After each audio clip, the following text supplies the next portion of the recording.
ਮੈਨੂੰ ਵੀ ਉਦੋਂ ਇੱਕ ਗੱਲ ਸਮਝ ਆ ਗਈ ਸੀ, ਜੇ ਤੁਸੀਂ ਚਾਹੁੰਦੇ ਹੋ ਲੋਕ ਤੁਹਾਡੇ ਨਾਲ ਇਸ਼ਕ ਕਰਨ, ਤੁਹਾਨੂੰ ਆਪਣੇ ਆਪ ਦੇ ਇਸ਼ਕ ਮਾਰਨੇ ਪੈਂਦੇ ਨੇ। ਸੋ ਮੇਰਾ ਜਿਹੜਾ ਖਾਣ ਵਾਲਾ ਇਸ਼ਕ ਸੀਗਾ, ਮੈਨੂੰ ਉਹ ਬਿਲਕੁਲ ਹੀ ਤਿਆਗਣਾ ਪਿਆ। ਸੋ ਤੁਸੀਂ ਦੋਨੋਂ ਮੰਨਦੇ ਹੋ ਕਿ ਸਿਰਫ ਪੈਸਾ ਨਹੀਂ ਕਮਾਇਆ ਜਾਂਦਾ, ਇੱਜ਼ਤ ਵੀ ਕਮਾਈ ਜਾਂਦੀ ਹੈ? ਡੈਫੀਨਿਟਲੀ। ਪੈਸਾ ਸੌਖਾ ਕਮਾਇਆ ਜਾਂਦਾ ਜੀ, ਇੱਜ਼ਤ ਦਾ ਕੋਈ ਸ਼ਾਰਟ ਟਰਮ ਉਹ ਨਹੀਂ ਹੈਗਾ, ਸ਼ਾਰਟਕਟ ਨਹੀਂ ਹੈਗਾ। ਇੱਜ਼ਤ ਨੂੰ ਸਦੀਆਂ ਸਾਲਾਂ ਪਰ ਸਾਲ ਮਿਹਨਤ ਕਰਕੇ ਇੱਜ਼ਤ ਮਿਲਦੀ ਹੈ, ਤੇ ਪੈਸਾ ਗਵਾਇਆ ਬਹੁਤ ਲੇਟ ਵੀ ਜਾ ਸਕਦਾ, ਇੱਜ਼ਤ ਇੱਕ ਮਿੰਟ 'ਚ ਵੀ ਗਵਾਈ ਜਾ ਸਕਦੀ ਹੈ। ਸੋ ਇਹਨਾਂ ਦੋਨਾਂ ਦੀ ਤੁਲਨਾ ਨਹੀਂ ਆਪਸ 'ਚ ਕੀਤੀ ਜਾ ਸਕਦੀ। ਅਮੀਕ ਨਾਲ ਜਦੋਂ ਤੁਹਾਡੀ ਪਹਿਲੀ ਮੁਲਾਕਾਤ ਹੋਈ ਸੀ, ਤੁਸੀਂ ਲੰਬਾ ਸਮਾਂ ਇਸ ਫਿਲਮ ਨੂੰ ਸ਼ੂਟ ਕੀਤਾ ਹੈ, ਤਾਂ ਪਹਿਲੀ ਮੁਲਾਕਾਤ ਦਾ ਐਕਸਪੀਰੀਅੰਸ ਕਿਸ ਤਰ੍ਹਾਂ ਦਾ ਸੀ? So he walked in and मैं खड़ी हुई, मैंने हेलो हाय करने के लिए, तो आई अज्यूम जनरली हम जब इंडस्ट्री में मिलते एक there's a side hug, that's the ritual there, that's how you meet people. So I was like, at least I'll shake hands. दूर से he was smiled भी नहीं किया, he just said hello.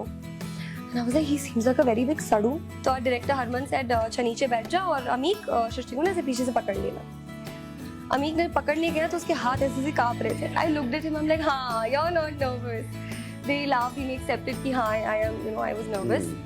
उसके बाद I think that was the point जब ice break हुई। उसके बाद I think he got comfortable.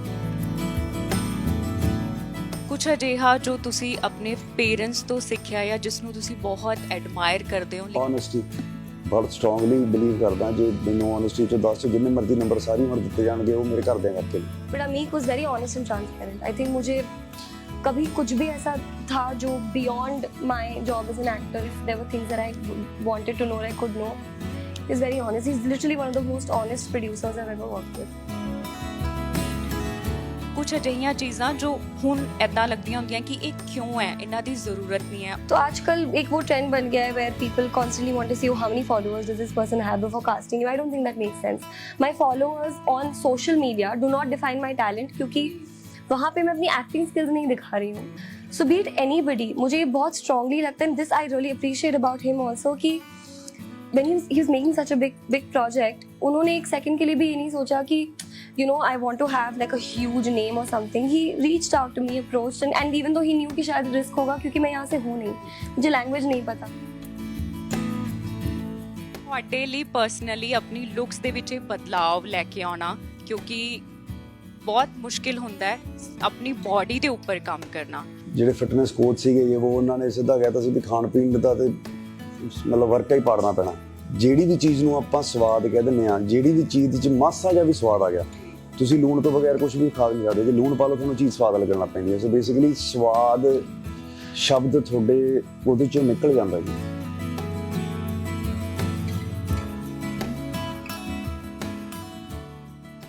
ਸਤਿ ਸ਼੍ਰੀ ਅਕਾਲ ਜੀ, ਬਹੁਤ ਸਵਾਗਤ ਹੈ। ਮੈਂ ਜਸਵਿੰਦਰ ਕੌਰ ਔਰ ਤੁਸੀਂ ਦੇਖ ਰਹੇ ਹੋ ਸਿਨੇ ਪੰਜਾਬੀ।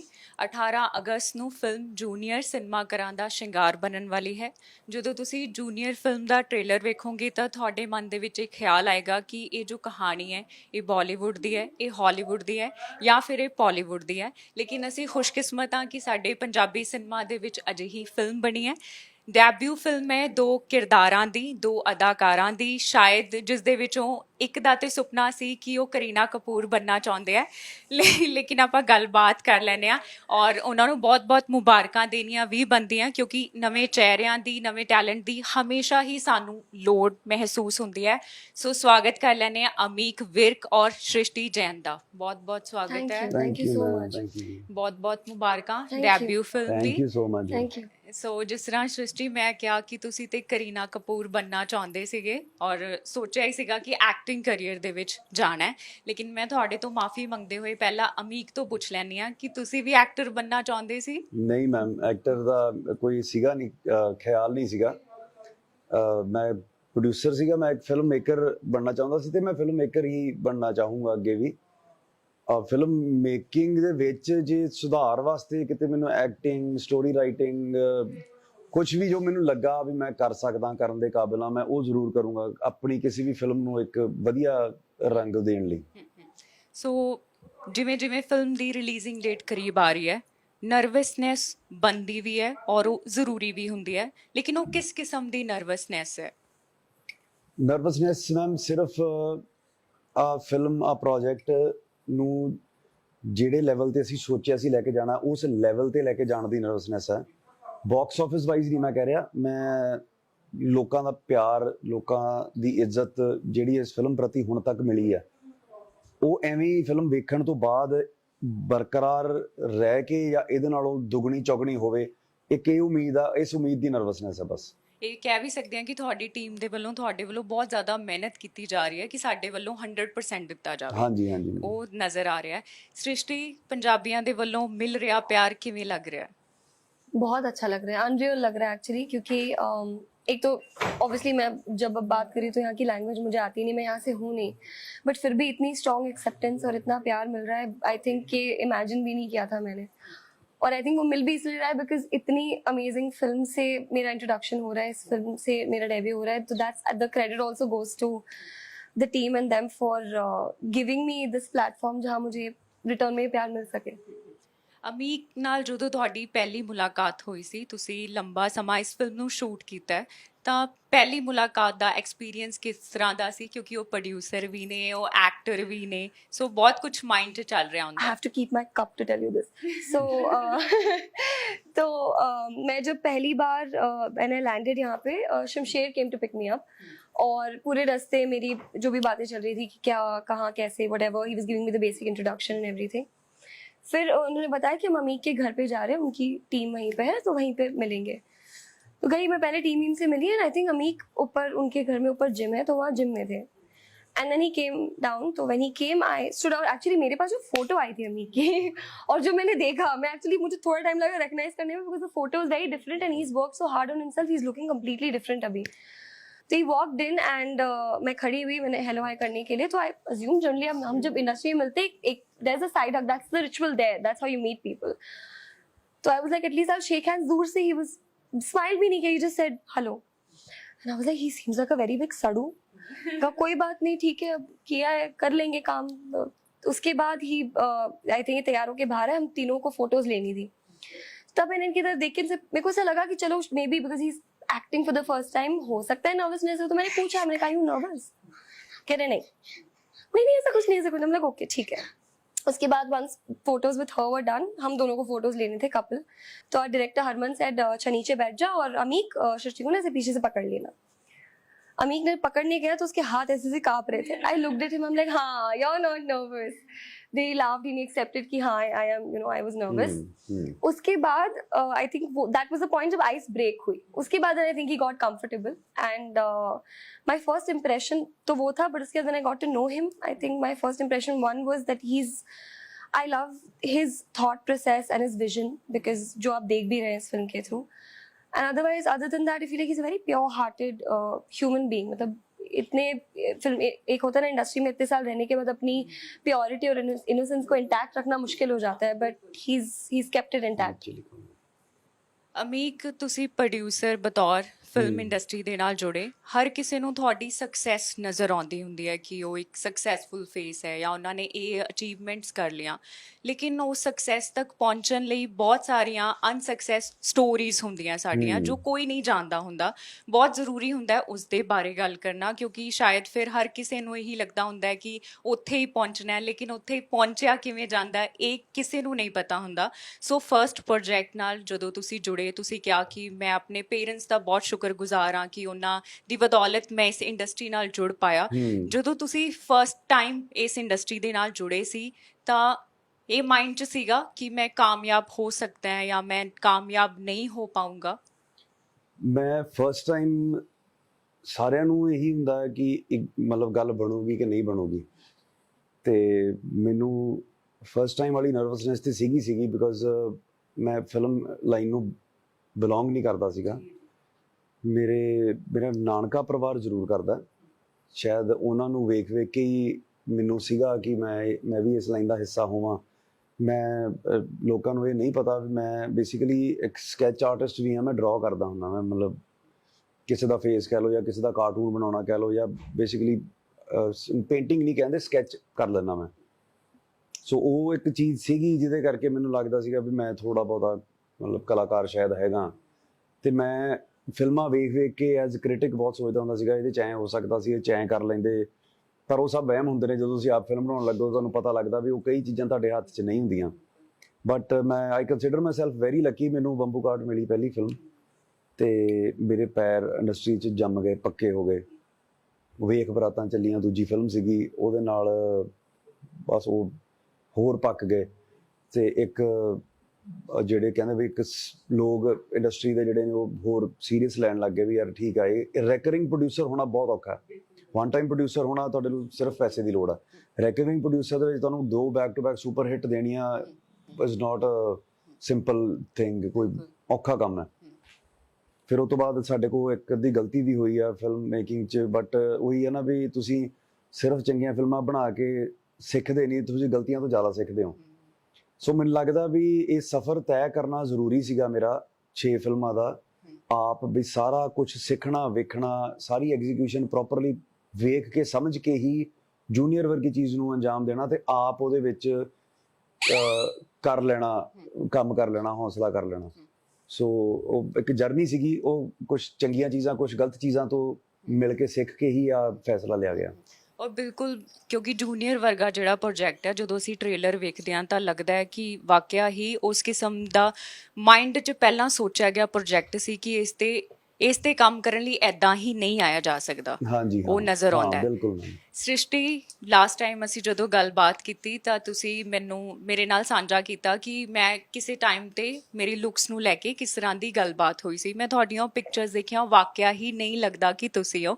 ਜਦੋਂ ਵੀ ਅਸੀਂ ਕਿਸੇ ਇਹੋ ਜਿਹੇ ਫੇਜ਼ ਦੇ ਵਿੱਚੋਂ ਗੁਜ਼ਰਦੇ ਹਾਂ ਤਾਂ ਸਾਡੇ ਮਾਈਂਡ 'ਚ ਹਮੇਸ਼ਾ ਇਹ ਹੁੰਦਾ ਹੈ ਕਿ ਨਹੀਂ, ਕੋਈ ਗੱਲ ਨਹੀਂ, ਇਹ ਵੀ ਚੇਂਜ ਹੋ ਜਾਏਗਾ। ਸ਼ਾਇਦ ਉਹੀ ਚੀਜ਼ ਤੁਹਾਨੂੰ ਅਪ ਗਰੋ ਲੈ ਕੇ ਜਾਂਦੀ ਹੈ, ਕਿਉਂਕਿ ਅਗਰ ਤੁਸੀਂ ਸਿਰਫ ਲੋਕਾਂ ਨੂੰ ਸੁਣੋਗੇ ਤਾਂ ਤੁਸੀਂ ਉੱਥੇ ਹੀ ਸਟਕ ਹੋ ਜਾਓਗੇ। ਜਦੋਂ ਤੁਸੀਂ ਆਪਣੀਆਂ ਪਿਕਚਰਸ ਉਹ ਬੈਕ ਤੋਂ ਦੇਖਦੇ ਹੋ ਕਿ ਮੈਂ ਇਹ ਸੀ, ਤਾਂ ਕਿਵੇਂ ਲੱਗਦਾ ਜਦੋਂ ਅੱਜ ਆਪਣੇ ਆਪ ਨੂੰ ਦੇਖਦੇ ਹੋ? मैं एक्चुअली बड़े होते होते मैं I was a very thin kid, बहुत ही पतली थी। उसके बाद I was actually born with a defect in my back, तो मेरी जो लास्ट वर्टिब्रे कॉलम्स होते हैं उनमें गैप होते हैं, मेरे इसमें गैप नहीं है। तो एक मेडिकल प्रॉब्लम, जहाँ मैं स्कूल में भी मेडिकल पिलो पे बैठती थी, बिकॉज बहुत देर तक अगर मुझे बैठना पड़ जाता था तो बैक में बहुत दर्द होता था। तो बेसिकली उसके बाद जब माई डॉक्टर सजेस्टेड कि इसको बोलो वेट बढ़ा ले, tell her to gain weight, तो ठीक हो जाएगा। बिकॉज जिस जगह पे वो बोन है वहाँ पे कोई मसल नहीं है, there is no mass, there is just that bone and सीधा जहाँ भी आप बैठे वो लगती है। तो तब जब वेट गेन करा था, माई फादर वाज लाइक कि तुम जिम जाकर करो, डोंट डू इट। और उस टाइम में ना gym was not such a big thing for girls, but उन्होंने पुश किया और मैं हमेशा बचपन से स्पोर्ट्स में रही थी, गई जिम किया 1.5-2 साल। उसके बाद बैक में इंजरी हो गई, वापस डेडलिफ्ट करते करते तब I was on bed rest for 6 months. उस टाइम पे मुझे मेरा पहला शो मिला। अब जब मैंने स्टार्ट किया तब तो मैं ठीक ही थी, पर उसके बाद क्योंकि एक्सरसाइज नहीं थी, I just kept, and diet बढ़ चुकी थी। सडनली एक दिन अपने आपको देखा, like I don't look the same, I am looking really plump. और मैंने अपना most of my shows in TV pre Covid जो मैंने मैक्सिमम काम किया, मैंने वैसे ही किया है। और उस टाइम पर मतलब एक एथलीट भी प्ले किया मैंने उस प्लम्प, तो luckily I was able to performance, लोगों ने ज़्यादा पसंद की, they didn't see what I look like. Covid में I made my mind, I am like अब मैं टाइम है मेरे पास, अब मैं बिजी नहीं हूँ, तो अब मुझे आई हैव टू जा। कोविड में लोग आराम से चिल कर रहे थे, खा पी रहे थे, I was working out. Honestly अब when I look back and look at my self, I am like ये वापस कभी नहीं बनना है। I never want to look like this again. और विच इज़ वाई अब मुझे खाने से बहुत प्यार है, आई लव फूड, तो मेरे लिए सबसे मुश्किल है डाइटिंग। बट अब थोड़ा थोड़ा धीरे धीरे करके एक वो माइंडसेट बनाना पड़ा मुझे कि I can't keep eating whatever I want if I need to look a certain way. But I feel very proud also, क्योंकि आई थिंक अब मुझे ऐसा लगा मैंने अपने अंदर से एक और इंसान निकाला है। 12-13 किलो कम किए थे मैंने। इट्स और ये जो आपने बोला, it's such a good feeling when people see you are unrecognisable now. I work very hard for that. ਔਰ ਸ਼ਾਇਦ ਤੁਹਾਡੀ ਪਿਕਚਰ ਦੇਖੀ ਮੈਂ ਮਿਲਖਾ ਸਿੰਘ ਨਾਲ, ਤਾਂ ਮੈਂ ਸੋਚਣ ਲੱਗ ਗਈ ਕਿ ਮਿਲਖਾ ਸਿੰਘ ਨਾਲ ਇਹਨਾਂ ਦੀ, ਪਰ ਆਈ ਥਿੰਕ ਸਪੋਰट्स ਦੇ ਬਾਰੇ ਨਹੀਂ ਜਾਣਦੇ ਸੀਗੇ कि ਤੁਸੀਂ स्पोर्ट्स ਨਾਲ जुड़े हुए थे। वो शो एक मैंने शो किया था मेरी दुर्गा स्टार प्लस पे, जिसमें I was playing an athlete. तो तब वो प्रमोशनल टीम ने कहा था कि हम आपको Milkha Singh, and I went to his house. और वो आई वाज सो नर्वस। एक तो आई वाज बहुत ही, मैं मुश्किल से 18-19 साल की होंगी, I was meeting a legend.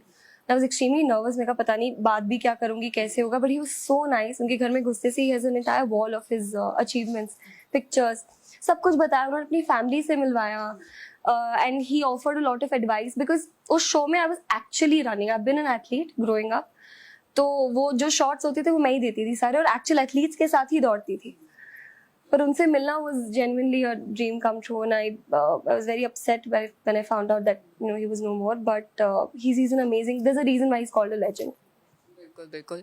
ਅਮੀਕ, ਪਹਿਲੇ ਮੈਨੂੰ ਇਹ ਦੱਸੋ ਕਿ ਤੁਹਾਡੇ ਘਰ ਦੇ ਵਿੱਚ ਮੈਨੂੰ ਬਹੁਤ ਸਾਰੀਆਂ ਕਿਤਾਬਾਂ ਨਜ਼ਰ ਆਈਆਂ, ਉਹ ਕਿਤਾਬਾਂ ਕੌਣ ਪੜ੍ਹਦਾ ਹੈ? ਇਹ ਮੈਨੂੰ ਵੀ ਪੁੱਛਣਾ ਪੈਣਾ ਜੀ। Not you. He does it. I know that. Auntie? ਮੈਂ ਐਕਚੁਅਲੀ ਹਾਂ ਮਮ ਪੜ੍ਹਦੇ ਨੇ ਜੀ। ਮਮ ਬੇਸਿਕਲੀ ਪ੍ਰੂਫ ਰੀਡਿੰਗ ਕਰਦੇ ਨੇ। ਉਹਨਾਂ ਦੇ ਮੇਰੇ ਗ੍ਰੈਂਡਫਾਦਰ ਦੀ ਇੱਕ ਇੰਸਟੀਟਿਊਸ਼ਨ ਹੈ, ਇੰਸਟੀਟਿਊਸ਼ਨ ਆਫ ਸਿੱਖ ਸਟੱਡੀਜ਼। ਮੇਰੇ ਮਮ ਉਹਦਾ ਹਿੱਸਾ ਨੇ। ਉਹਨਾਂ ਦੇ ਜਿਹੜੇ ਆਰਟੀਕਲਸ ਛਪਦੇ ਨੇ ਉਹਨਾਂ ਦੀ ਪ੍ਰੂਫ ਰੀਡਿੰਗ ਕਰਦੇ ਨੇ। ਉਹ ਬਹੁਤ ਇੱਕ ਇੰਟੈਲੀਜੈਂਟ ਇਨਸਾਨ ਨੇ ਤੇ ਉਹ she is into reading and writing and all of that jazz. ਤੇ ਮੇਰੀ ਕਹਿ ਲਓ ਜਾਂ ਕਿਤਾਬਾਂ ਦੀ ਕਹਿ ਲਓ, ਮੇਰੇ ਨਾਲ ਕੋਈ ਜ਼ਿਆਦਾ ਬਣੀ ਨਹੀਂ ਸਾਰੀ ਉਮਰ। ਮੈਂ I would love myself to be called reader. ਮੇਰਾ ਬਹੁਤ ਮਨ ਹੈ ਕਿ ਮੈਨੂੰ ਕਾਸ਼ ਕਿਤਾਬ ਪੜ੍ਹਨ ਦਾ ਜਾਂ ਕਿਤਾਬਾਂ ਪੜ੍ਹਨ ਦਾ ਸ਼ੌਂਕ ਹੋਵੇ, ਬਟ ਅਨਫੋਰਚੂਨੇਟਲੀ ਮੈਂ ਵਿਜ਼ੂਅਲਸ ਨੂੰ ਜ਼ਿਆਦਾ ਪ੍ਰੇਮ ਕਰਦਾ। ਮੈਂ ਰੀਡਿੰਗ ਰੀਡਿੰਗ 'ਚ ਇੱਕ ਡਿਫਰੈਂਟ ਤਰ੍ਹਾਂ ਦੀ ਇੱਕ ਪੇਸ਼ੈਂਸ ਚਾਹੀਦੀ ਹੁੰਦੀ ਹੈ। ਜਿਨ੍ਹਾਂ 'ਚੋਂ ਹੁੰਦੀ ਮੈਂ ਉਹਨਾਂ ਦਾ ਬਹੁਤ ਫੈਨ ਹਾਂ। ਮੈਂ ਚਾਹਾਂਗਾ ਮੇਰੇ 'ਚ ਹੋਵੇ ਇੱਕ ਦਿਨ, ਜਲਦੀ ਹੋਵੇ ਨਾਲੇ, ਕਿਉਂਕਿ ਹੁਣ ਲੇਟ ਵੀ ਹੁੰਦਾ ਜਾ ਰਿਹਾ। ਬਟ ਫਿਲਹਾਲ ਮੈਨੂੰ ਇਹ ਹੈ ਵੀ ਮੈਂ ਵਿਜ਼ੂਅਲੀ ਕੋਈ ਚੀਜ਼ ਸਿੱਖ ਲਾਂ ਜਾਂ ਕੁਛ ਸਾਊਂਡਸ ਵਿਜ਼ੂਅਲਸ ਇਹ ਉਹ, ਤੇ ਰੀਡਿੰਗ ਵਾਲੇ ਪਾਸੇ ਹਜੇ ਤੱਕ ਡਿਵੈਲਪ ਨਹੀਂ ਹੋਇਆ ਮੈਂ। ਬਟ ਆਈ ਥਿੰਕ ਕੁਝ ਲੋਕ ਦੂਸਰਿਆਂ ਨੂੰ ਆਬਜ਼ਰਵ ਕਰਕੇ ਬਹੁਤ ਸਾਰੀਆਂ ਚੀਜ਼ਾਂ ਸਿੱਖ ਲੈਂਦੇ। ਹਾਂਜੀ, ਹਰ ਪਰਸਨ ਦੀ ਲਰਨਿੰਗ ਆਪਣੀ ਅਲੱਗ ਹੈ। ਸੋ ਮੇਰੀ ਹੋਰ ਤਰ੍ਹਾਂ ਦੀ ਹੈ, ਲੋਕਾਂ ਦੀ ਕਿਤਾਬਾਂ 'ਚ ਹੁੰਦੀ ਹੈ, ਕਈਆਂ ਦੀ ਰੀਅਲ ਲਾਈਫ 'ਚ ਹੁੰਦੀ ਹੈ। ਸੋ ਦੈਟ ਵੇ ਲੇਟ ਕੁਝ ਵੀ ਨਹੀਂ ਹੁੰਦਾ, ਸਭ ਦਾ ਟਾਈਮ ਵੱਖਰਾ ਐਗਜ਼ੈਕਟਲੀ। ਹੁੰਦਾ ਹੈ। ਮੈਂ ਹੁਣ ਕਿਹੜੀ ਉਮਰ 'ਚ ਐਜ਼ ਅ ਲੀਡ ਆ ਰਿਹਾ, ਸੋ ਮੈਂ ਤਾਂ ਕਹਿ ਹੀ ਨਹੀਂ ਸਕਦਾ ਵੀ ਲੇਟ ਹੋ ਰਿਹਾ। I'll suggest books. Hopefully you like them. I'll suggest it to myself also. ਚਲੋ ਠੀਕ ਹੈ, ਕਿਤਾਬਾਂ ਦਾ ਇਹ ਚੱਲ ਪਿਆ, ਕਿਉਂਕਿ ਮੈਂ ਜਦੋਂ ਤੁਹਾਡੇ ਘਰ ਆਈ ਤਾਂ ਮੈਨੂੰ ਵਾਕਿਆ ਹੀ ਉਹ ਸਿੱਖ ਸਟੱਡੀਜ਼ ਦੀਆਂ ਬਹੁਤ ਸਾਰੀਆਂ ਕਿਤਾਬਾਂ ਦੇਖਣ ਨੂੰ ਮਿਲੀਆਂ। ਤਾਂ ਜਿਹੜੀ ਵੀ ਚੀਜ਼ ਤੁਹਾਡੇ ਘਰੇ ਹੁੰਦੀ ਹੈ ਜਾਂ ਤੁਹਾਡੇ ਪੇਰੈਂਟਸ ਰੈਗੂਲਰਲੀ ਜੋ ਕਰਦੇ ਆ, ਤਾਂ ਉਹਦਾ ਇੰਪੈਕਟ ਤੁਹਾਡੇ ਤੇ ਨਾ ਹੁੰਦਿਆਂ ਹੋਇਆਂ ਵੀ ਹੁੰਦਾ ਜ਼ਰੂਰ ਹੈ। ਉਹ ਬਹੁਤ ਜ਼ਿਆਦਾ ਜ਼ਰੂਰੀ ਹੋ ਜਾਂਦਾ ਹੈ। ਜੂਨੀਅਰ ਫਿਲਮ ਤੇ ਵਾਪਸ ਆਉਂਦੇ ਆ। ਤੁਹਾਡੀ ਪ੍ਰੋਫਾਈਲ ਤੇ ਜੋ ਪਿਕਚਰ ਸੀ, ਇਹ ਪ੍ਰੋਜੈਕਟ ਤੁਹਾਡੇ ਲਈ ਬਹੁਤ ਜ਼ਿਆਦਾ ਖਾਸ ਹੈ। ਤਾਂ ਮੈਂ ਤੁਹਾਨੂੰ ਕਿਹਾ ਸੀ ਲਾਸਟ ਟਾਈਮ ਕਿ ਸਾਨੂੰ ਬਾਲੀਵੁੱਡ ਦਾ ਟਾਈਗਰ ਮਿਲ ਗਿਆ। ਉਹ ਮੈਂ ਕਿਹਾ ਸੀ ਕਿ ਤੁਹਾਡੇ ਕੁਝ ਲੁੱਕਸ ਸਾਨੂੰ ਮਤਲਬ ਸਲਮਾਨ ਖਾਨ ਦੀ ਫਿਲਮ ਟਾਈਗਰ ਵਾਲੇ ਲੱਗ ਰਹੇ ਸੀਗੇ।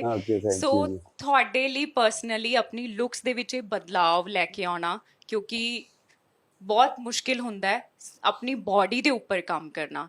ਸੋ ਉਹ ਕਿੰਨਾ ਕੁ ਜ਼ਿਆਦਾ ਟਫ ਸੀਗਾ ਕਿ ਜ਼ਰੂਰੀ ਨਹੀਂ ਹੁੰਦਾ ਕਿ weight gain ਕਰਨ ਲਈ ਜਾਂ ਪੈਕਸ ਬਣਾਉਣ ਲਈ ਤੁਸੀਂ ਜ਼ਿਆਦਾ ਖਾਂਦੇ ਹੋ ਜਾਂ ਕਿਹੜੀ ਡਾਈਟ ਸ਼ਾਮਿਲ ਕਰਦੇ ਹੋ, ਬਹੁਤ ਕੁਝ ਛੱਡਣਾ ਪੈ ਜਾਂਦਾ ਹੈ। ਉਹ ਕੀ ਟਫ ਪ੍ਰੋਸੈਸ ਸੀਗਾ?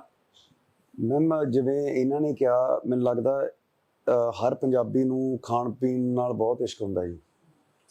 ਪਰ ਮੈਨੂੰ ਜਿਵੇਂ ਇਸ ਫਿਲਮ ਦਾ ਇੱਕ ਆਫਰ ਐਜ਼ ਐਨ ਮੈਨੂੰ ਇੱਕ ਸੋਚਿਆ ਸੀ ਇੱਕ ਫਿਲਮ ਕਰਨੀ ਹੈ, ਤੇ ਜਦੋਂ ਪਤਾ ਲੱਗਾ ਜਾਂ ਜਦੋਂ ਫੈਸਲਾ ਕੀਤਾ ਵੀ ਮੈਂ ਖੁਦ ਕਰਨੀ ਹੈ, ਫਿਰ ਸਾਡੇ ਜਿਹੜੇ ਫਿਟਨੈਸ ਕੋਚ ਸੀਗੇ ਉਹ ਉਹਨਾਂ ਨੇ ਸਿੱਧਾ ਕਹਿ ਤਾ ਸੀ ਵੀ ਖਾਣ ਪੀਣ ਦਾ ਤੇ ਮਤਲਬ ਵਰਕਾ ਹੀ ਪਾੜਨਾ ਪੈਣਾ। ਸੋ ਮੈਨੂੰ ਵੀ ਉਦੋਂ ਇੱਕ ਗੱਲ ਸਮਝ ਆ ਗਈ ਸੀ, ਜੇ ਤੁਸੀਂ ਚਾਹੁੰਦੇ ਹੋ ਲੋਕ ਤੁਹਾਡੇ ਨਾਲ ਇਸ਼ਕ ਕਰਨ, ਤੁਹਾਨੂੰ ਆਪਣੇ ਆਪ ਦੇ ਇਸ਼ਕ ਮਾਰਨੇ ਪੈਂਦੇ ਨੇ। ਸੋ ਮੇਰਾ ਜਿਹੜਾ ਖਾਣ ਵਾਲਾ ਇਸ਼ਕ ਸੀਗਾ ਮੈਨੂੰ ਉਹ ਬਿਲਕੁਲ ਹੀ ਤਿਆਗਣਾ ਪਿਆ। ਤੇ ਬਾਕੀ ਜਿਹੜੀ ਵੀ ਚੀਜ਼ ਨੂੰ ਆਪਾਂ ਸਵਾਦ ਕਹਿ ਦਿੰਦੇ ਹਾਂ, ਜਿਹੜੀ ਵੀ ਚੀਜ਼ 'ਚ ਮਾਸਾ ਜਿਹਾ ਵੀ ਸਵਾਦ ਆ ਗਿਆ, ਤੁਸੀਂ ਲੂਣ ਤੋਂ ਬਗੈਰ ਕੁਝ ਵੀ ਖਾ ਨਹੀਂ ਸਕਦੇ। ਜੇ ਲੂਣ ਪਾ ਲਓ ਤੁਹਾਨੂੰ ਚੀਜ਼ ਸਵਾਦ ਲੱਗਣ ਲੱਗ ਪੈਂਦੀ ਹੈ। ਸੋ ਬੇਸਿਕਲੀ ਸਵਾਦ ਸ਼ਬਦ ਤੁਹਾਡੇ ਉਹਦੇ 'ਚੋਂ ਨਿਕਲ ਜਾਂਦਾ ਜੀ।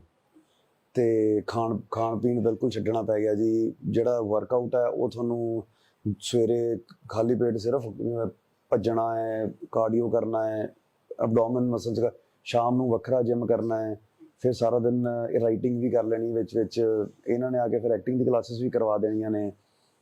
ਪਰ ਇਹ ਮੈਨੂੰ ਲੱਗਦਾ ਵੀ ਫਿਲਮ ਮੇਕਿੰਗ ਵਾਲੇ ਬੰਦਿਆਂ ਦੀ ਨਾ ਜ਼ਿੰਦਗੀ ਬਹੁਤ ਛੋਟੀ ਹੋ ਜਾਂਦੀ ਹੈ।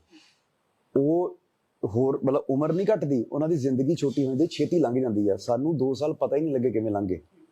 ਸਾਨੂੰ ਐਂ ਲੱਗੀ ਜਾਂਦਾ ਜਿਵੇਂ 6 ਮਹੀਨੇ ਦੀ 5 ਮਹੀਨੇ ਦੀ ਗੱਲ ਹੁੰਦੀ ਆ, ਜਦੋਂ ਤੋਂ ਸਟਾਰਟ ਕੀਤਾ ਹੁਣ ਤੱਕ ਦਾ। ਤੇ ਇਹੀ 2 ਸਾਲ ਕੋਈ ਜਿਹੜਾ ਬੰਦਾ ਜਿਹਦੇ ਕੰਮ 'ਚ ਦਿਲ ਨਹੀਂ ਲੱਗਦਾ ਹੁੰਦਾ, ਉਹਦਾ ਪਲ ਪਲ ਵੀ ਔਖਾ ਹੋ ਜਾਂਦਾ ਕੱਟਣਾ। ਉਹਨਾਂ ਨੂੰ 2 ਸਾਲ ਹੋਰ ਤਰੀਕੇ ਨਾਲ ਲੰਘਦੇ ਨੇ। ਸਾਡੇ 2 ਸਾਲ ਲਿਟਰਲੀ ਮਤਲਬ ਪਤਾ ਹੀ ਨਹੀਂ, ਫਲਾਈ ਬਾਏ ਹੋ ਗਏ ਸਾਡੇ ਵਾਸਤੇ। ਸੋ ਇੰਨਾ ਕੁ ਘੈਂਟ ਐਕਸਪੀਰੀਅੰਸ ਸੀਗਾ ਜੀ ਇਸ ਫਿਲਮ ਨੂੰ। ਵਾਕਿਆ ਹੀ ਉਮੀਦ ਵੀ ਹੈ ਕਿ ਫਿਲਮ ਜਿਹੜਾ ਅੱਛਾ ਬਿਜ਼ਨਸ ਕਰੇਗੀ, ਕਰਨਾ ਬਣਦਾ ਵੀ ਹੈ, ਕਿਉਂਕਿ ਜਦੋਂ ਟ੍ਰੇਲਰ ਦੇਖਦੇ ਹਾਂ ਤਾਂ ਉਹਦਾ ਇੱਕ ਇੱਕ ਸੀਨ ਜਾਂ ਸਕਰੀਨ ਪਲੇ ਡਾਇਲੌਗਸ ਜਾਂ ਤੁਹਾਡਾ ਕੁਝ ਕਹਿਣਾ ਜਾਂ ਨਾ ਕਹਿਣਾ ਜੋ ਐਕਟਿੰਗ ਦੇ ਵਿੱਚ ਨਜ਼ਰ ਆ ਰਿਹਾ, ਉਹ ਲੱਗ ਰਿਹਾ ਕਿ ਕੰਮ ਕੀਤਾ ਗਿਆ ਕਿ ਪ੍ਰੋਫੈਸ਼ਨਲੀ ਚੀਜ਼ਾਂ ਨਜ਼ਰ ਆਉਣ। ਪੰਜਾਬੀ ਸਿਨੇਮਾ ਦੇ ਵਿੱਚ ਪ੍ਰੋਫੈਸ਼ਨਲਿਜ਼ਮ ਦੀ ਕਮੀ ਦੇ ਬਾਰੇ ਗੱਲ ਹੁੰਦੀ ਹੈ, ਪਰ ਜੇ ਇਸ ਪ੍ਰੋਜੈਕਟ ਤੇ ਇੰਨਾ ਸਮਾਂ ਲੱਗਿਆ ਤਾਂ ਇਹ ਉਮੀਦ ਕਰ ਸਕਦੇ ਹਾਂ ਕਿ ਉਸ ਚੀਜ਼ ਤੇ ਖਾਸ ਧਿਆਨ ਰੱਖਿਆ ਗਿਆ ਹੋਵੇਗਾ। ਬਹੁਤ ਖਾਸ ਧਿਆਨ, ਬਹੁਤ ਖਾਸ ਧਿਆਨ। ਸ੍ਰਿਸ਼ਟੀ, ਤੁਸੀਂ ਆਪਣੀ ਫੈਮਿਲੀ 'ਚ ਸਭ ਤੋਂ ਜ਼ਿਆਦਾ ਕਿਸ ਤੇ क्लोज हो? क्लोज तो मैं सबसे ही हूँ, बट आई थिंक अगर कुछ भी होता है अच्छा बुरा, मेरा सबसे पहला मैसेज कॉल मेरी मॉम को जाता है। She is my best friend, I tell her everything. उनको मेरी लाइफ के बारे में हर चीज़ सब पता होगा एट ऑल टाइम्स। ਜਦੋਂ ਅਸੀਂ ਫਿਲਮ ਇੰਡਸਟਰੀ ਤੋਂ ਨਹੀਂ ਹੁੰਦੇ ਲੇਕਿਨ ਸਾਡਾ ਸੁਪਨਾ ਹੁੰਦਾ ਹੈ ਕਿ ਅਸੀਂ ਐਕਟਰ ਬਣਨਾ ਹੈ, ਐਕਟਰੈਸ ਬਣਨਾ ਹੈ, ਤੁਸੀਂ ਕਿਹਾ ਕਿ ਲੋਕ ਮੈਨੂੰ ਮੇਰੇ ਕਰੈਕਟਰਸ ਤੋਂ ਜਾਣਨ, ਮੈਨੂੰ ਉਸ ਚੀਜ਼ ਦੀ ਜ਼ਿਆਦਾ ਖੁਸ਼ੀ ਹੋਏਗੀ। ਜਦੋਂ ਫਰਸਟ ਪ੍ਰੋਜੈਕਟ ਨਾਲ ਜੁੜ ਗਏ ਜਾਂ ਤੁਸੀਂ ਕਿਹਾ ਕਿ ਠੀਕ ਹੈ ਇੰਡਸਟਰੀ ਦੇ ਵਿੱਚ ਉਹ ਬਹੁਤ ਸਾਰੇ ਲੋਕ ਹੁੰਦੇ ਆ ਜਿਹੜੇ ਫੇਕ ਹੋ ਜਾਂਦੇ ਆ ਔਰ ਉਹਨਾਂ ਨੂੰ ਲੱਗਦਾ ਹੈ ਕਿ ਬਿਜ਼ਨਸ ਮਾਈਂਡਡ ਹੋ ਕੇ ਹੀ ਚੱਲਣਾ ਪਊਗਾ, ਤਾਂ ਕਦੀ ਡਿਸਪੁਆਇੰਟ ਮਤਲਬ ਇਸ ਤਰੀਕੇ ਨਾਲ ਸੋਚਿਆ ਸੀਗਾ ਕਿ ਸ਼ਾਇਦ ਮੈਂ ਸਰਵਾਈਵ ਨਹੀਂ ਕਰ ਪਾਊਂਗੀ, ਜਾਂ ਫਿਰ ਤੁਸੀਂ ਪੈਸ਼ਨੇਟ ਸੀ ਇਸ ਕਰਕੇ ਹਰ ਇੱਕ ਚੀਜ਼ ਨੂੰ ਪੇਸ਼ੈਂਸਲੀ हैंडल करते गए? नहीं, हौसला टूटा है बहुत बार, I won't lie, but I think जब आपका किसी चीज़ के लिए, जैसे मेरा मेरे क्राफ्ट के लिए प्यार बिल्कुल पक्का है, that's my first love, it always will be.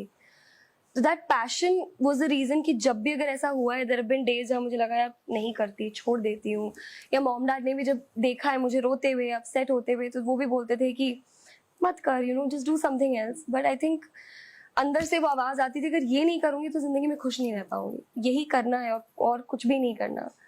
तो I feel like, you know, अगर आप किसी चीज़ से इतना प्यार करते हो, no matter whatever difficulties come your way, आप चाहे आप रो के बिता कर लो या आप पेशेंस से कर लो, वो एक अलग चीज़ है, लेकिन you have to overcome it and you want to keep going because your love for the craft is that strong.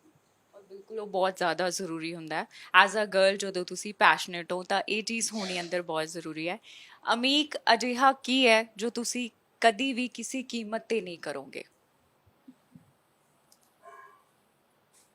ਡਿਸਹੋਨੈਸਟੀ, ਮੈਨੂੰ ਮੈਂ ਜਾਣ ਬੁੱਝ ਕੇ ਤੇ ਕਦੀ ਨਹੀਂ ਕਰੂੰਗਾ। ਗਲਤੀ ਨਾਲ ਹੋ ਜੇ, ਕਿਸੇ ਨੂੰ ਭੁਲੇਖਾ ਲੱਗ ਜੇ ਵੱਖਰੀ ਗੱਲ ਆ, ਬਟ ਮਤਲਬ ਜੇ ਕਿਸੇ ਨੂੰ ਮੇਰੇ ਤੋਂ ਓਨੈਸਟੀ ਦੀ ਉਮੀਦ ਆ, ਮੈਂ ਉਸ ਉਮੀਦ ਉਹਦੀ ਉਹ ਉਮੀਦ ਕਦੀ ਨਹੀਂ ਤੋੜੂੰਗਾ।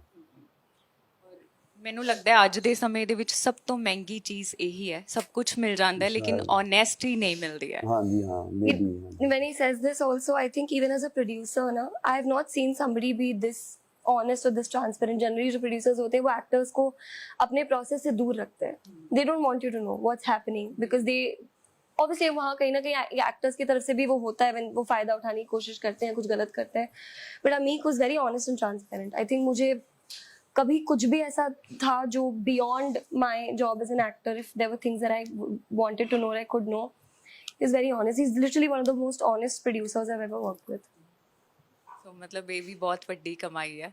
ਸੋ ਤੁਸੀਂ ਦੋਨੋਂ ਮੰਨਦੇ ਹੋ ਕਿ ਸਿਰਫ ਪੈਸਾ ਨਹੀਂ ਕਮਾਇਆ ਜਾਂਦਾ, ਇੱਜ਼ਤ ਵੀ ਕਮਾਈ ਜਾਂਦੀ ਹੈ? Definitely. ਪੈਸਾ ਸੌਖਾ ਕਮਾਇਆ ਜਾਂਦਾ ਜੀ, ਇੱਜ਼ਤ ਦਾ ਕੋਈ ਸ਼ਾਰਟ ਟਰਮ ਉਹ ਨਹੀਂ ਹੈਗਾ, ਸ਼ਾਰਟਕਟ ਨਹੀਂ ਹੈਗਾ। True. ਇੱਜ਼ਤ ਨੂੰ ਸਦੀਆਂ ਸਾਲਾਂ ਪਰ ਸਾਲ ਮਿਹਨਤ ਕਰਕੇ ਇੱਜ਼ਤ ਮਿਲਦੀ ਹੈ, ਤੇ ਪੈਸਾ ਗਵਾਇਆ ਬਹੁਤ ਲੇਟ ਵੀ ਜਾ ਸਕਦਾ, ਇੱਜ਼ਤ ਇੱਕ ਮਿੰਟ 'ਚ ਵੀ ਗਵਾਈ ਜਾ ਸਕਦੀ ਹੈ। ਸੋ ਇਹਨਾਂ ਦੋਨਾਂ ਦੀ ਤੁਲਨਾ नहीं आपस ਕੀਤੀ ਜਾ ਸਕਦੀ। And I think अगर आप लाइफ का आपका अप्रोच यही रहता है ना कि बाकी सब एक तरफ, बट मेरे वैल्यूज और मेरा जो अपब्रिंगिंग है वो मद्देनजर रखते हुए अगर आप आगे चलते हो, बाकी सब होता रहता है। And as long as, like I said, if you are passionate, if you are hard working, money will come, success and money will automatically come. But I think जब आप when you go along with your values, that's where respect comes along. That's way more important than anything else. ਅਸੀਂ parents ਨੂੰ ਲੈ ਕੇ ਵੀ last time ਗੱਲਬਾਤ ਕੀਤੀ ਸੀ ਕਿ ਕੁਝ ਲੋਕ ਜੋ ਹੈ ਜਦੋਂ ਚੀਜ਼ਾਂ ਗਵਾ ਦਿੰਦੇ ਆ, ਖਾਸ ਕਰ ਇਹ ਬਹੁਤ ਜ਼ਿਆਦਾ ਸਪੈਸ਼ਲ ਹੁੰਦੀਆਂ ਸਾਡੀ ਫੈਮਿਲੀ, ਸਾਨੂੰ ਬਹੁਤ ਦੇਰ ਬਾਅਦ ਰਿਅਲਾਈਜ਼ ਹੁੰਦਾ ਹੈ ਕਿ ਇਹੀ ਸਾਡੇ ਆਪਣੇ ਹੁੰਦੇ ਆ, ਚਾਹੇ ਅਸੀਂ तमाम ਲੋਕਾਂ ਦੇ ਵਿੱਚ ਵਿਚਰਦੇ ਹਾਂ। ਕੁਛ ਅਜਿਹਾ ਜੋ ਤੁਸੀਂ ਆਪਣੇ ਪੇਰੈਂਟਸ ਤੋਂ ਸਿੱਖਿਆ ਜਾਂ ਜਿਸ ਨੂੰ ਤੁਸੀਂ ਬਹੁਤ ਐਡਮਾਇਰ ਕਰਦੇ ਹੋ ਲੇਕਿਨ ਕਦੀ ਬੈਠ ਕੇ ਨਹੀਂ ਸੋਚਿਆ, ਲੇਕਿਨ ਫਿਰ ਵੀ ਤੁਹਾਨੂੰ ਲੱਗਦਾ ਹੈ ਕਿ ਇਹ ਮੇਰੇ ਪੇਰੈਂਟਸ ਦੀ ਬਹੁਤ ਜ਼ਿਆਦਾ ਐਪਰੀਸ਼ੀਏਟ ਕਰਨ ਵਾਲੀ ਉਹ ਚੀਜ਼ ਹੈ ਜਿਹੜੀ ਮੈਨੂੰ ਹਮੇਸ਼ਾ ਯਾਦ ਰਹੂਗੀ? ਓਨੈਸਟੀ। ਮੈਂ ਇਹ ਬਹੁਤ ਸਟਰੋਂਗਲੀ ਬਿਲੀਵ ਕਰਦਾ, ਜੇ ਮੈਨੂੰ ਓਨੈਸਟੀ 'ਚੋਂ 10 'ਚੋਂ ਜਿੰਨੇ ਮਰਜ਼ੀ ਨੰਬਰ ਸਾਰੀ ਉਮਰ ਦਿੱਤੇ ਜਾਣਗੇ, ਉਹ ਮੇਰੇ ਘਰਦਿਆਂ ਕਰਕੇ ਨੇ। ਮੈਂ ਉਹਨਾਂ ਤੋਂ ਆ ਚੀਜ਼, ਉਹਨਾਂ ਨੇ ਮੈਨੂੰ ਕਦੀ ਬਹਿ ਕੇ ਨਹੀਂ ਸਿਖਾਈ, ਮੈਂ ਉਹਨਾਂ ਦੇ ਤੁਰਦੇ ਫਿਰਦੇ ਉੱਠਦੇ ਬਹਿੰਦੇ ਚੱਲਦਿਆਂ ਕੰਮ ਕਰਦਿਆਂ ਬੋਲਦਿਆਂ ਸੁਣਦਿਆਂ ਇਹ ਚੀਜ਼ ਉਹਨਾਂ ਤੋਂ ਇਹ ਉਹਨਾਂ ਦੀ ਝਲਕ ਚੋਂ ਇੱਕ ਚੀਜ਼ ਮਹਿਸੂਸ ਕੀਤੀ ਆ ਤੇ ਆਪਣੇ ਆਪ ਆਪਣੇ ਹਿੱਸੇ ਪਾਈ ਆ ਤੇ ਮੈਂ ਉਹਨਾਂ ਨੂੰ ਇਸ ਚੀਜ਼ ਲਈ ਕੰਮ ਕਰਦੇ ਵੇਖਿਆ, ਮੈਂ ਉਹਨਾਂ ਨੂੰ ਇਸ ਚੀਜ਼ ਲਈ ਸਟਰਗਲ ਕਰਦੇ ਵੇਖਿਆ ਵੀ ਕੁਝ ਵੀ ਹੋ ਜੇ ਤੁਹਾਡਾ ਮਤਲਬ ਤੁਹਾਡੇ ਬਾਰੇ ਕਿਸੇ ਨੂੰ ਭੁਲੇਖਾ ਹੋ ਸਕਦਾ ਜਾਂ ਕੋਈ ਵਹਿਮ ਹੋ ਸਕਦਾ ਉਹ, ਪਰ ਤੁਸੀਂ ਜਾਣਬੁੱਝ ਕੇ ਮਤਲਬ ਆਪਣੀ ਓਨੈਸਟ ਬਿਲੀਫਸ ਨੂੰ ਕੰਪਰੋਮਾਈਜ਼ ਨਹੀਂ ਹੋਣ ਦੇ ਸਕਦੇ।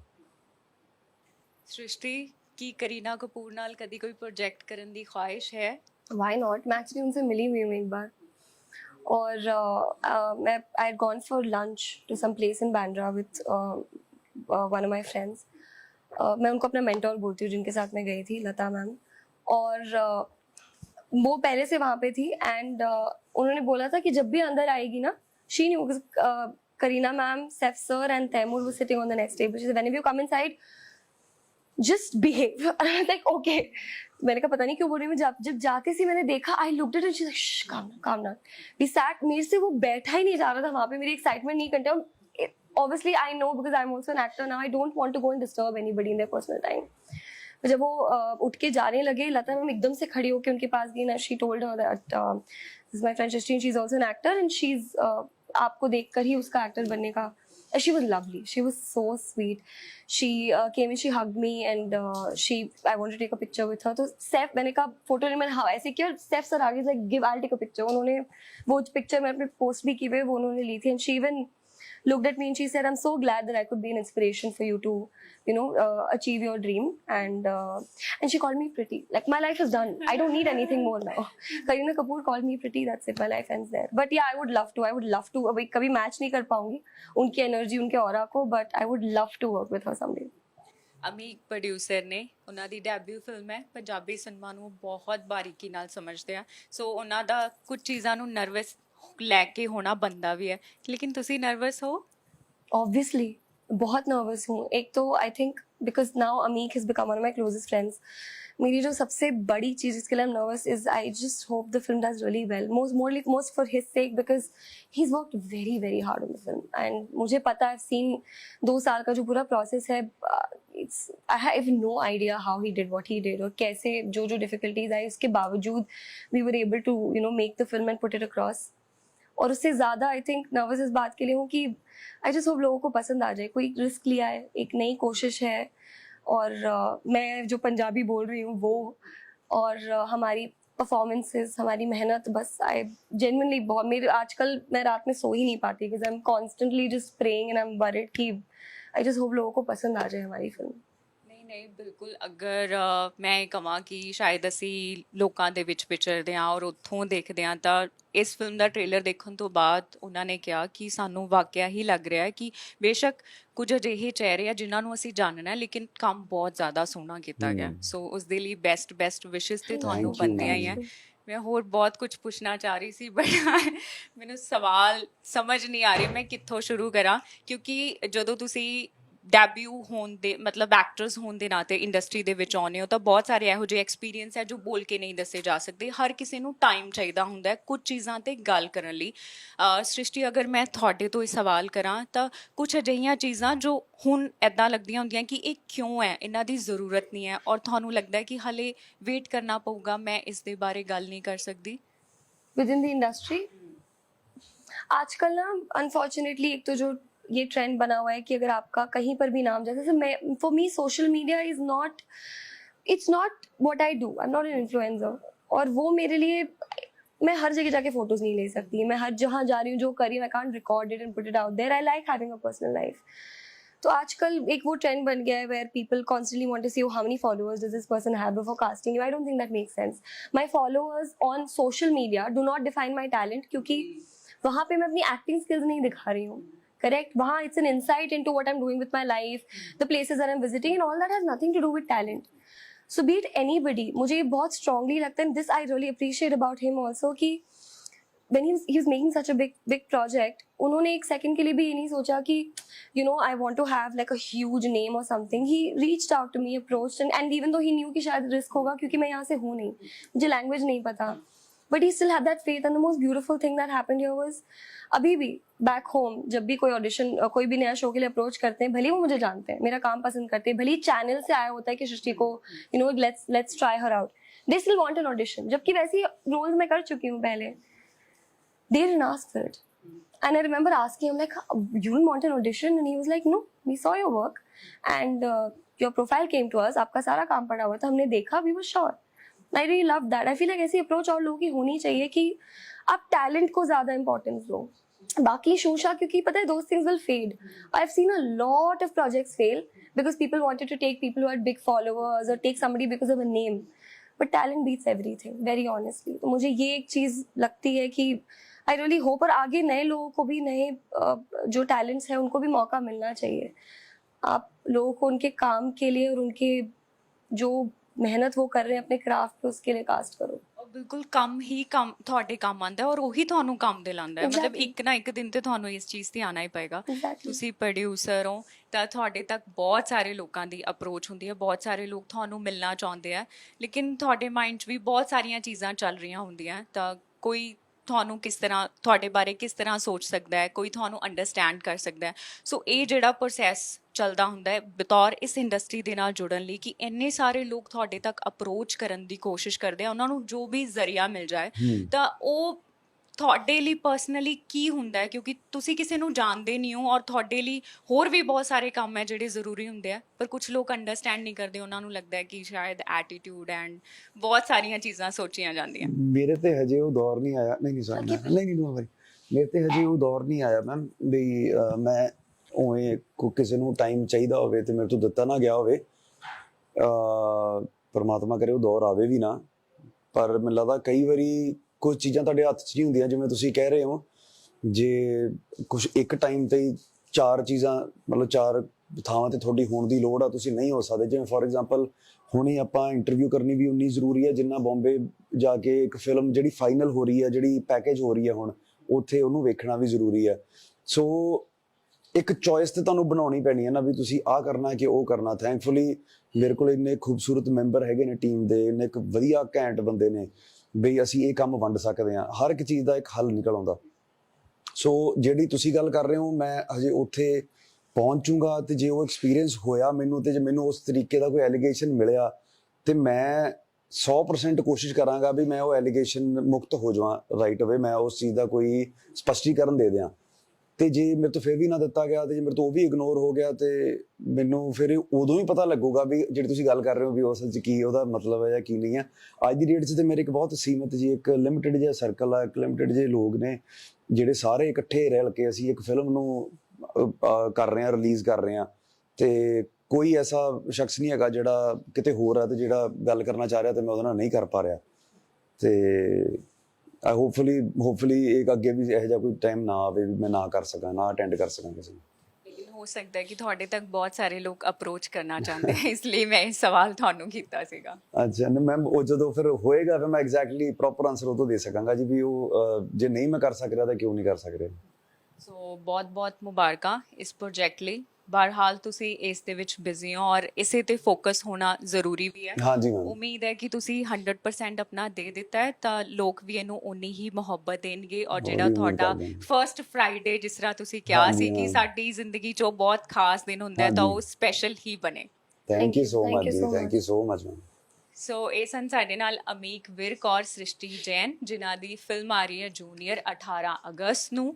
ਉਮੀਦ ਹੈ ਕਿ ਇਹ ਫਿਲਮ ਨੂੰ ਉਹਨਾਂ ਨੇ ਜਿੰਨੀ ਮਿਹਨਤ ਨਾਲ ਬਣਾਇਆ ਜਾਂ ਇੱਕ ਨਵਾਂ ਕਹਿ ਸਕਦੇ ਹਾਂ ਕਿ ਕੋਸ਼ਿਸ਼ ਕੀਤੀ ਹੈ ਕਿ ਪੰਜਾਬੀ ਸਿਨੇਮਾ ਦੇ ਵਿੱਚ ਕੁਝ ਅਜਿਹਾ ਵੀ ਟੱਚ ਲੈ ਕੇ ਆਇਆ ਜਾ ਸਕੇ, ਉਹ ਸਾਨੂੰ ਸਾਰਿਆਂ ਨੂੰ ਪਸੰਦ ਆਊਗਾ. ਅਸੀਂ ਹਮੇਸ਼ਾ ਇਹ ਗੱਲ ਤੇ ਕਰਦੇ ਹਾਂ ਕਿ ਪੰਜਾਬੀ ਸਿਨੇਮਾ ਦੇ ਵਿੱਚ ਕੁਝ ਵੱਖਰਾ ਹੋਣਾ ਚਾਹੀਦਾ ਹੈ, ਲੇਕਿਨ ਉਸ ਨੂੰ ਅਸੀਂ ਕਿੰਨਾ ਐਪਰੀਸ਼ੀਏਟ ਕਰਦੇ ਹਾਂ ਇਹ ਬਹੁਤ ਜ਼ਿਆਦਾ ਜ਼ਰੂਰੀ ਹੈ. ਸੋ 18 ਅਗਸਤ ਨੂੰ ਜੂਨੀਅਰ ਫਿਲਮ ਸਿਨੇਮਾ ਘਰਾਂ ਦਾ ਸ਼ਿੰਗਾਰ ਬਣਨ ਵਾਲੀ ਹੈ.